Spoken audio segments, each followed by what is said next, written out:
Hello, je suis sur ma page YouTube. C'est encore Grosse Banture. Et dans cette vidéo-ci, qui est la deuxième vidéo, j'ai choisi d'être encore dans une voiture parce que ma vie était comme une voiture. Je l'ai conduite. D'ailleurs, je l'ai déjà très mal conduite dès le début. Je me suis cognée. J'ai eu beaucoup d'accidents, j'ai eu beaucoup d'incidents. À des moments, je suis même sortie de la voiture, j'ai fui. Et après, le Seigneur m'a redirigé dans la voiture et puis j'ai continué à rouler jusqu'à ce que je finisse par trouver mon chemin. Et je l'ai trouvé avec le trésor, bien sûr, avec le trésor. Maintenant, pour aujourd'hui, pour cette vidéo-ci, ce que je vais dire, c'est que j'ai commencé une vie trouble. Oui, j'ai eu une vie trouble. Je ne vais pas commencer l'histoire dans mon enfance. Là, il y a beaucoup de choses à dire. Mais je voudrais pas qu'on passe pas beaucoup de digressions, non. Je voudrais qu'on arrive. On doit arriver quelque part. Et il arrivera que les histoires vont nous rapporter, vont nous ramener dans mon enfance, mais je vais commencer par comment je suis née de nouveau. Dans quel état j'étais avant de naître de nouveau. Parce que je nais de nouveau en 2008, le 17 mai 2008. C'était un samedi soir, aux environs de 21 heures. Avant cette nouvelle naissance, là, j'ai eu plusieurs fausses confessions. Parce que j'ai grandi dans le milieu chrétien, à l'église protestante, en fait, église évangélique du Cameroun.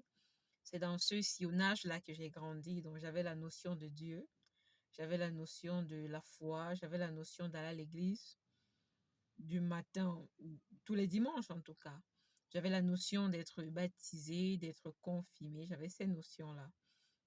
Mais j'avais eu à rencontrer dans mon parcours à l'EEC, la famille et moi, on avait rencontré un homme de Dieu qui était de l'église protestante et qui était véritablement né de nouveau. C'est à partir de lui que mes frères et moi, on a compris qu'il fallait naître de nouveau. Parce que je suis née de nouveau en dernier dans ma famille, oui. Parce qu'ils sont nés de nouveau à genre 8 ans, genre 12 ans, d'autres peut-être 16. Mais je suis née de nouveau en dernier. Pourquoi? Parce que, premièrement, il y avait des choses que je voulais pas laisser. Je voulais pas abandonner le vol. Oui. Le vol et le mensonge. C'était d'abord ces deux péchés-là qui me disaient, tu nais de nouveau comment? Si on dit que qui a pris le déjeuner dans le placard, est-ce que tu es prête à dire que c'est toi? Non, tu n'es pas prête à dire que c'est toi. Donc, vaudrait mieux pas dire que tu es né de nouveau parce que si tu commences les histoires de naître de nouveau, là, tu vas devoir dire la vérité à toutes les questions qu'on te pose. Et toi-même, tu sais qu'il y a beaucoup de questions auxquelles tu ne veux pas répondre. Donc, c'est ça. Je ne voulais pas naître de nouveau parce que je savais un peu ce que ça allait impliquer. Ça allait impliquer de dire la vérité, d'avouer ce que j'ai fait de mal, de pouvoir me tenir devant les parents et de dire, ça, c'est moi qui ai cassé le verre, c'est moi qui ai pris le petit déjeuner, c'est moi qui ai pris le sucre, c'est moi qui ai pris. Donc, c'était ça. C'est pour ça que je fuis en fait, parce que je me disais, c'est un engagement sérieux. Et ça ne sert à rien que je montre le Seigneur. J'ai fait des fausses confessions à des moments où j'avais très peur. Je suis passée par des moments difficiles où j'avais très peur la nuit et même en journée. Parce que dans mes songes, je voyais des choses très effrayantes.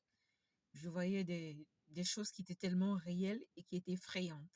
Ça faisait en sorte que quand je me levais le matin et que c'était véritablement atroce parce que j'étais tourmentée la nuit, quand je me levais, je disais, Seigneur, je te donne ma vie. Tout ce que tu veux, je te donne. Je me repens et tout et tout.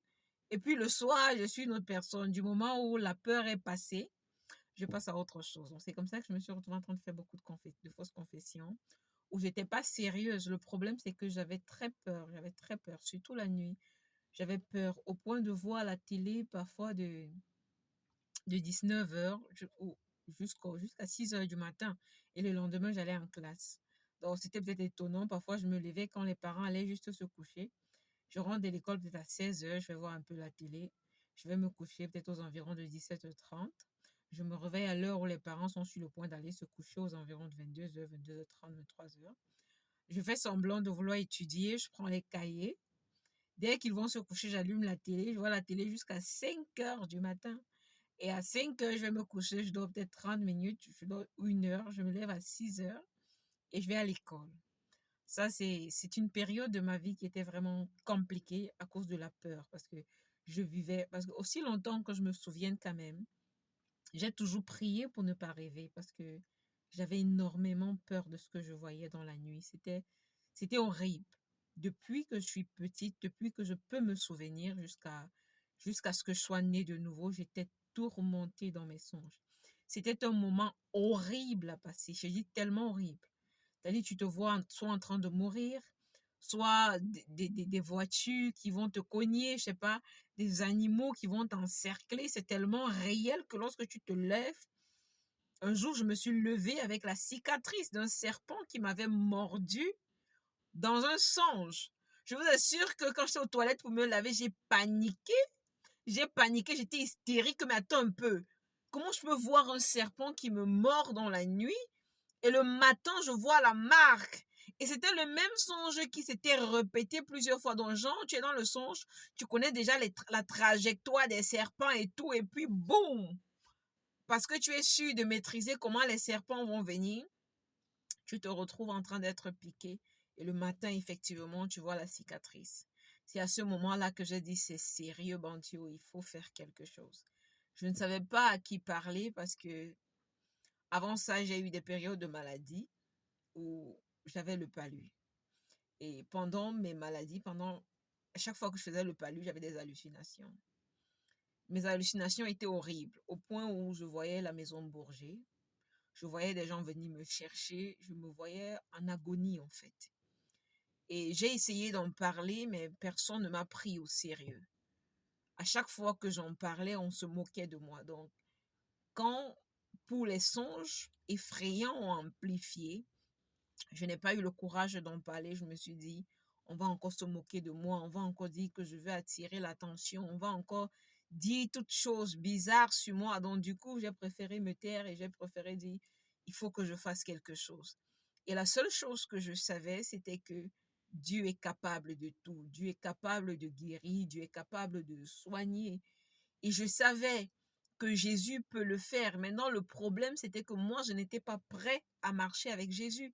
Parce que je trouvais que Jésus était trop droit. Un peu, faut pas mentir, il faut pas voler, faut pas faire ci, faut pas faire ça. Pour moi, Jésus était quelqu'un de strict qui, à la moindre erreur, allait te frapper. Donc, c'est pour ça que moi, j'ai dit, oh, je préfère ne pas naître de nouveau maintenant. Quand je serai prête, j'avais l'habitude de dire que quand je serai grande, oui, quand je serai grande et mature, je vais recevoir Jésus dans ma vie. Mais comme maintenant, là, je suis pas prête parce que là, la vie, là, est compliquée. Je suis pas prête. Et les douleurs sont allées en amplifiant. J'ai eu beaucoup de problèmes. J'ai eu des problèmes que je ne pouvais pas exprimer parce que je n'avais personne à côté de moi qui avait une oreille attentive à mes soucis. Je dis pas que j'étais un enfant parfait, non, je dis pas ça. Mais je dis que c'était compliqué. Je n'avais personne à qui parler. C'était douloureux. À des moments, je me disais, est-ce que je vais vivre? Parce que j'ai eu à penser au suicide, hein. Ah oui, j'ai eu à penser à me suicider. Maintenant, le problème avec le suicide, c'est que je me suis dit que ça ferait trop plaisir à certaines personnes si je meurs. Oui, il y avait des personnes que, pour leur mal, j'ai dit que je vais vivre. Parce que je suis sûre que si je meurs, ça va trop les plaire. Donc moi, je vais vivre. Je vais vivre jusqu'à... C'est uniquement à cause de ça que je ne me suis pas tuée. Parce que j'étais prête à me tuer. J'étais prête à me donner la mort. Et je vais raconter la suite à la prochaine vidéo. Pourquoi j'ai voulu me donner la mort et qu'est-ce qui s'est passé pour que finalement je ne me donne pas la mort. On se voit à la prochaine vidéo.